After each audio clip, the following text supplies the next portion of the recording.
সুপ্রিয় দর্শক, আপনার সুস্বাস্থ্য অনুষ্ঠান থেকে আপনাদের সবাইকে স্বাগত জানাচ্ছি। আজ আমরা কথা বলবো ফ্যাটি লিভার নিয়ে। আল্ট্রাসোনোগ্রাম করলেই এমন মানুষ পাওয়া যায় না যে তার লিভারে ফ্যাটি লিভার। আমরা সবাই আতঙ্কিত হয়ে যাই যে ফ্যাটি লিভার হয়েছে, না জানি কি হয়। চলুন এই ফ্যাটি লিভার নিয়ে আজকে আমরা জানবো। আমাদের সাথে স্টুডিওতে আছেন professor doctor ABM Shakil Gani, তিনি বিভাগীয় প্রধান এবং হ্যাপাটোলজি বিভাগ, ঢাকা মেডিকেল কলেজ ও হাসপাতাল। ডক্টর শাকিল গনি, আপনাকে স্বাগত আমাদের স্টুডিওতে। ধন্যবাদ ডাক্তার জিয়া। যে ফ্যাটি লিভার কি? লিভারে যখন চর্বি জমা হয়, নর্মালি লিভারে 5% পর্যন্ত বলি, 5% চর্বি থাকতে পারে। এর চেয়ে বেশি হলেই তাকে আমরা ফ্যাটি লিভার বলি। সাধারণত রোগীরা যখন আল্ট্রাসাউন্ড করতে যায় লিভারের বা পেটের, তখন দেখা যায় চর্বি বেশি হলে একটা রিপোর্ট আসে যেটাতে লেখা থাকে ফ্যাটি লিভার, গ্রেড লেখা থাকে 1, 2, 3 সামথিং, এবং তখন রোগী বলে যে আমার লিভারে চর্বি হয়েছে, and that is fatty liver. মানব দেহে যে লিভারটা আছে, লিভারটা আমাদের একটা সুস্থ লিভার আমাদের বডিতে কি কি কাজ করে? লিভার প্রায় 500 রকম কাজ করে। লিভার স্কিনের পরে যদি ইন্টারনাল অর্গান বলা হয়, তাহলে ইন্টারনাল অর্গান হিসাবে লিভার সবচেয়ে বড়, আর অর্গান হিসাবে স্কিনের পরে লিভার। তো লিভারের এই 500 কাজের মধ্যে যদি সবার জন্য বলা হয়, তাহলে বলতে হবে যে লিভার রক্ত পরিশোধন করে, লিভার খাবারকে শক্তিতে রূপান্তর করে, লিভার চর্বিকে ডিপোজিট করে, চর্বিকে ভাঙতেও সে পারে, চর্বি হজমেও সাহায্য করে। এরকম অনেক অনেক অনেক প্রায় 500 রকম কাজ। এবং আমরা যে ওষুধ খাই, আমরা যে টক্সিন অনেক সময় শরীরে ঢোকে, সেটা ডিটক্সিফিকেশন একটা বড় কাজ, এবং অনেক মাইক্রোবিয়াল অর্গানিজমও ঢোকে। এটার বড় একটা কাজ হচ্ছে এই ডিটক্সিফিকেশন করা। এই লিভারে সাধারণত কি কি রোগ হয়ে থাকে? যদি বাংলাদেশের কথা বলা হয়, সবচেয়ে কমন আমাদের যে রোগটা বাংলাদেশে হয়, সেটা কিন্তু আসলে ফ্যাটি লিভার। এখন এটা বাড়ছে দিন দিন। আর রোগীরা আমাদের কাছে ফ্যাটি লিভারের জন্য যেমন আসে, লিভারের কিছু রিপোর্ট খারাপ হচ্ছে তাদের, সেগুলো নিয়ে আসে। আর যারা ইয়াং জেনারেশন, তারা আমাদের কাছে আসে হেপাটাইটিস নিয়ে, যেটা খাদ্যবাহিত। সেই খাবার খেয়ে লিভারের ভাইরাল হেপাটাইটিস হয়, সেই খাদ্যবাহিত ভাইরাল হেপাটাইটিস নিয়ে। বাংলাদেশে হেপাটাইটিস বি, যেটা রক্ত দিয়ে যায়, সেই রোগীগুলো আমাদের কাছে আসে। আচ্ছা, এই যে আপনি বললেন যে ইয়াং জেনারেশন খাদ্যাভ্যাসের মধ্যে হ্যাপাটাইটিস, তো এটা কিন্তু আমরা আমাদের টার্মে আমরা জানি জন্ডিস বলে, যেটা প্রচলিত থাকে হ্যাপাটাইটিস। তো এই জন্ডিসে তো অনেকগুলো জীবাণু, আপনি বলেছেন যে বি ভাইরাসের কথা বলেছেন, আর কি কি জীবাণু আছে যেটা দিয়ে জন্ডিসটা হয়? বাংলাদেশে হেপাটাইটিস বি আমরা বলি এন্ডেমিক জোন, এখানে হেপাটাইটিস বি অনেক বেশি। কিন্তু জন্ডিস বলতে গেলে হেপাটাইটিস একটু কথাটা আলাদা হবে। জন্ডিস মানে হচ্ছে আপনার চোখ হলুদ হতে হবে। চোখ হলুদের অনেকগুলো কারণের মধ্যে লিভার একটা, এবং এই কারণে যখন জন্ডিস হবে তখন বুঝতে হবে যে সাধারণত 90% ক্ষেত্রে এটা লিভার কারণে হয়েছে। তো এই যে আমাদের রোগীরা হেপাটাইটিস নিয়ে আসছে বা ইয়াং জেনারেশনে, যেটা সেটা খাদ্যবাহিত হেপাটাইটিস এ এবং ই। এছাড়া রক্তবাহিত বলেছি অলরেডি, যে হেপাটাইটিস বি, এটা আমাদের রোগীর লিভারের প্রদাহ করে বা হেপাটাইটিস করে। এই দুটো 3টা ভাইরাস কমন। এছাড়া হেপাটাইটিস সিও খুব কম হলেও হেপাটাইটিস করতে পারে। এই যে হেপাটাইটিস বি ভাইরাসের টিকা আমাদের দেশে চালু আছে, এবং টিকা দেওয়া থাকলে তার এই বি ভাইরাস থেকে সে মুক্ত থাকতে পারে। আর অন্য কোনো ভাইরাসের টিকা এখন আবিষ্কার হয়নি। তো এই বিষয়টা একটু বলতেন যে এই হেপাটাইটিস বি ভাইরাসে যদি টিকা দেওয়া থাকে, তার বি ভাইরাস জনিত যে রোগগুলো সেগুলো হবে না। তো আসলে কিভাবে এইটা প্রোটেকশন দিয়ে থাকে, মানে কি প্রোটেকশন দিয়ে থাকে বি ভাইরাসটা, বা কখন একজন বি ভাইরাসের টিকা দেওয়া উচিত? সরকারি ইপিআই শিডিউলে গত 18 বছর ধরে এটা এস্টাবলিশড যে সরকারিভাবে আমাদের বাচ্চাদেরকে হেপাটাইটিস বি ভাইরাসের টিকা দেওয়া হচ্ছে। ফলে যাদের বয়স 18 বছরের উপরে, এদেরকে আমরা বলছি যে আপনারা হেপাটাইটিস বি ভাইরাসের পরীক্ষা করুন এবং টিকা দিন। এটা টিকা দিয়ে প্রতিরোধযোগ্য, এবং খুব কম ক্যান্সারই টিকা দিয়ে প্রতিরোধযোগ্য। এই তার মধ্যে একটা ক্যান্সার প্রতিরোধ করা যায়, হেপাটাইটিস বি রিলেটেড যে ক্যান্সারটা, সেটা টিকা দিলে ভালো হয়ে যায়। বয়স 18-র বেশি বাংলাদেশে এদেরকে আমরা hepatitis B surface antigen HbA1c test করতে বলি। যদি নেগেটিভ থাকে, ভালো থাকে, তিনি টিকা দিবেন। এখন পর্যন্ত হেপাটাইটিস সি, তার কোনো টিকা নেই। হেপাটাইটিস এর টিকা আছে, সেটাও নিতে পারে রোগীরা, এটাও বাজারে প্রচলিত আছে। আর হেপাটাইটিস ই এর কোনো টিকা নেই। আচ্ছা, আমরা আসলে যে মূল টপিকটা যেটা আপনি বলছেন ফ্যাটি লিভার, আমরা ফ্যাটি লিভার নিয়ে আপনার কাছে অনেক কিছুই জানতে চাই। আপনি যেমনটি বলছিলেন যে আলট্রাসোনোগ্রাম করলেই ফ্যাটি লিভার ধরা পড়ে, আসলে ফ্যাটি লিভার স্টেজগুলো কি? আপনি বলছেন grade 1, grade 2, grade 3, fatty liver স্টেজটা কীভাবে আপনারা স্টেজিংটা করে থাকে? আসলে ফ্যাটি লিভারে যখন 5%-এর বেশি চর্বি হয় তখন দুটো চেঞ্জ হয়, একটা হচ্ছে তার ইনফ্লামেশন, হেপাটাইটিস হয়, তো এইটা হয়, আর সেকেন্ড হচ্ছে ওখানে ফাইব্রোসিস হয়। তার মানে ব্যাপারটা এরকম যে ওখানে যে কোনো এক জায়গায় যদি আমরা বড় ধরনের কেটে যাই, যেমন হাতে আমরা বা শরীরে দেখি একটা শক্ত একটা মাংস দিয়ে ওটা রিপ্লেসমেন্ট হয়, যদি অনেক ডিপ কাটা হয় দেখবেন অনেকের শরীরে আছে। তো লিভারটাও যখন বেশি ইনফ্লামেশন হয়, হেপাটাইটিস হয়, চর্বি যখন অনেক বেশি বেড়ে যায় 5%-এর বেশি, তখন লিভারের প্রদাহের কারণে ওখানেও ফাইব্রাস টিস্যু ফাইব্রোসিস হয়। তো আমরা যখন আল্ট্রাসাউন্ড করি আমরা অ্যাজাম্পশন করি, আমরা ধারণা করি লিভারটা ক্ষতি হচ্ছে। এটা প্রমাণ করার জন্য তখন তাকে আমরা রক্ত পরীক্ষা করি।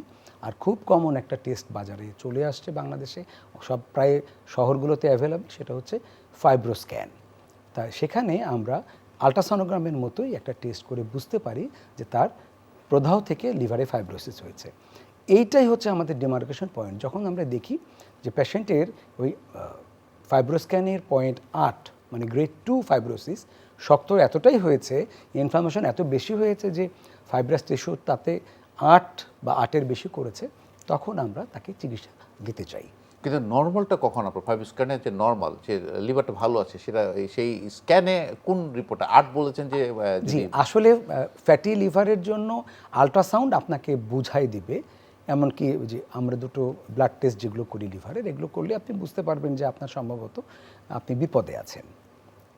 যাদেরই পাওয়া যাবে তাদেরকে আমরা একটা রক্ত পরীক্ষা দুটো করতে বলি, যেটা এএলটি এবং এএসটি। আর এটা মানে যেটা আপনার এইচজিপিটি যেটা আমরা বেশি পরিচিত, এইচজিপিটি বলে পরিচিত। তখন আমরা যাদের বেশি থাকে বিশেষ করে বা আমাদের সন্দেহ হচ্ছে, তখন তাদেরকে আমরা বলি যে ফাইব্রোস্ক্যানটা করে ফেলো, জাস্ট 4 ঘন্টা না খেয়ে থাকলেই হয়, ফাইব্রোস্ক্যানটা করে আসতে বলি। কারণ আমরা তখন স্পেসিফিক চিকিৎসা যেটা সম্ভব দেয়া সেটা দিব যদি তার ফাইব্রোসিসটা স্টেজ 2 হয়।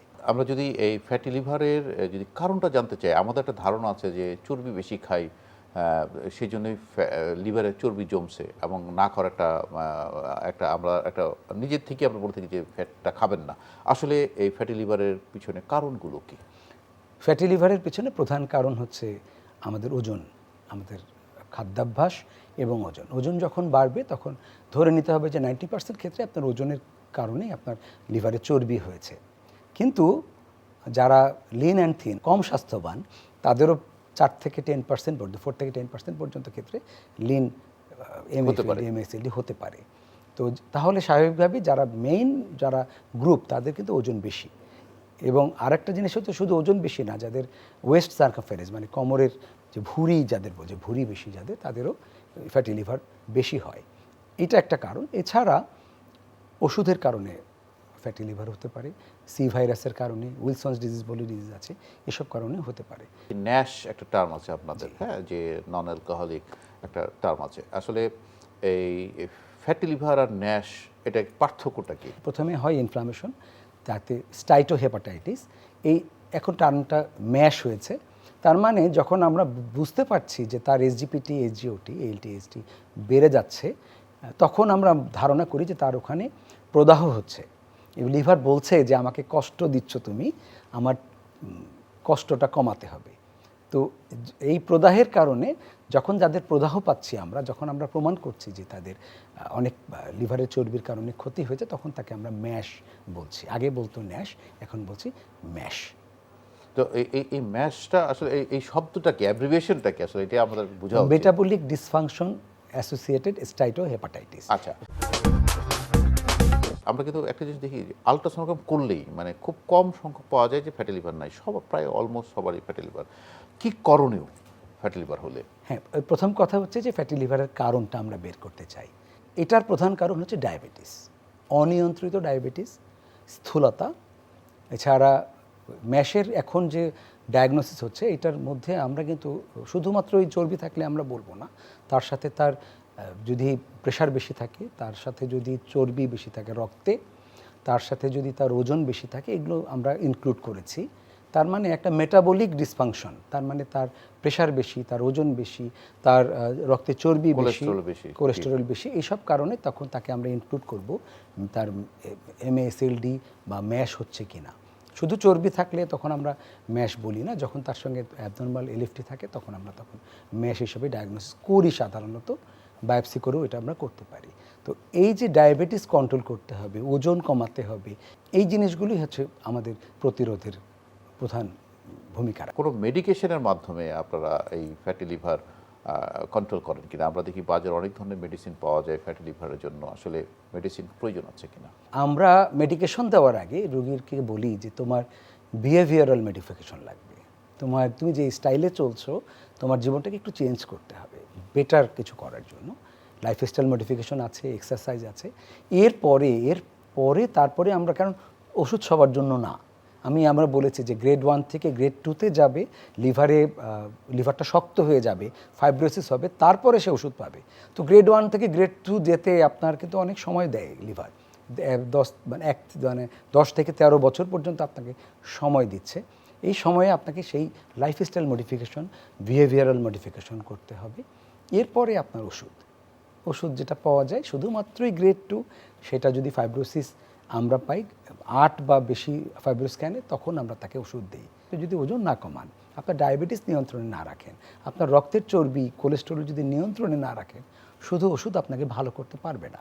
তো এই যে কায়িক পরিশ্রম, খেলাধুলা বা এক্সারসাইজের মাধ্যমে লিভারের ফ্যাটকে কমানো সম্ভব কিনা? বলা হয়েছে যে যারা ফ্যাটি লিভার হয় তাদের প্রধান মৃত্যুর কারণ কিন্তু লিভার না।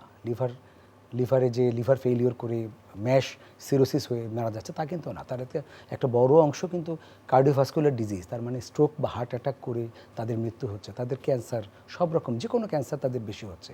তার মানে ফ্যাটি লিভার আপনাকে জানান দিচ্ছে যে আমার শরীরে চর্বি জমেছে, আমার লিভারে চর্বি জমেছে, তোমরা সাবধান হও। তো মেইন কারণ mortality due to cardiovascular disease, stroke, heart attack এবং ক্যান্সার এরকম। তো লাইফস্টাইল মডিফিকেশন করার পাশাপাশি আমরা এই যে এক্সারসাইজ, যদি সিম্পলি আপনার ওজন কমেনি, আপনি এক্সারসাইজ শুরু করেছেন, আপনি বসে আছেন, আপনি হাতটা নাড়াচ্ছেন, এটাও কিন্তু এক্সারসাইজ। এটাও এক্সারসাইজ। আপনি পাটা একটু উঁচু করে রেখে আবার নামাচ্ছেন, এটাও এক্সারসাইজ। আমাদের ক্যামেরাম্যান ভাই, সে যদি টোটার উপরে পাটা দাঁড়ায়, আপনি ব্রাশ করছেন, টোটার উপরে পাটা দাঁড়ায় আপনি, এটাও একটা এক্সারসাইজ। মানে আপনি যদি মনে করেন আমি এক্সারসাইজ করি না, তাহলে আপনার জন্য একটা ভালো ইনফরমেশন হচ্ছে এই সিম্পল এক্সারসাইজ আপনার ওজন কমাবে না, কিন্তু আপনার ফ্যাটি লিভারের কন্ডিশনটাকে ভালো করবে এবং অ্যাজ এ হোল আপনার কার্ডিওভাস্কুলার মর্টালিটি যেটা বলি, স্ট্রোক, হার্ট অ্যাটাক। আর আমরা বলেছি যে তুমি যদি 5% ওজন কমাতে পারো তাহলে লিভার স্টাইটোসিস অনেকখানি কমে যেতে পারে। আর 10% যখন করতে পারবেন তখন ন্যাশ, যেটাকে বলি যে ইনফ্লামেশন, চর্বি তো কমেছে, এরপরে ওর মধ্যে যে প্রদাহ হচ্ছে সেটাও কমে যাবে। তার মানে আপনার 80 কেজি ওজন, আপনার টার্গেট যাই হোক, আপনি 8 কেজি কমিয়েছেন, মাসে 4 কেজি করে, এটা সম্ভব। তাহলেই কিন্তু আপনি অনেক ভালো থাকবেন এবং আপনার লিভার মরতে গেলে তো 15 বছর লাগবে। আপনার যে তার আগে যে স্ট্রোক হতে পারে, হার্ট অ্যাটাক হতে পারে, আপনার সিম্পল মুভমেন্টেই আপনাকে বাঁচাতে পারে। কেউ যদি ফ্যাটি লিভার হয়েছে বা ন্যাশ হয়েছে, সে আপনার লাইফস্টাইল মডিফিকেশন করলো না বা ট্রিটমেন্ট ডাক্তার দেখালো না, কি কমপ্লিকেশন হতে পারে?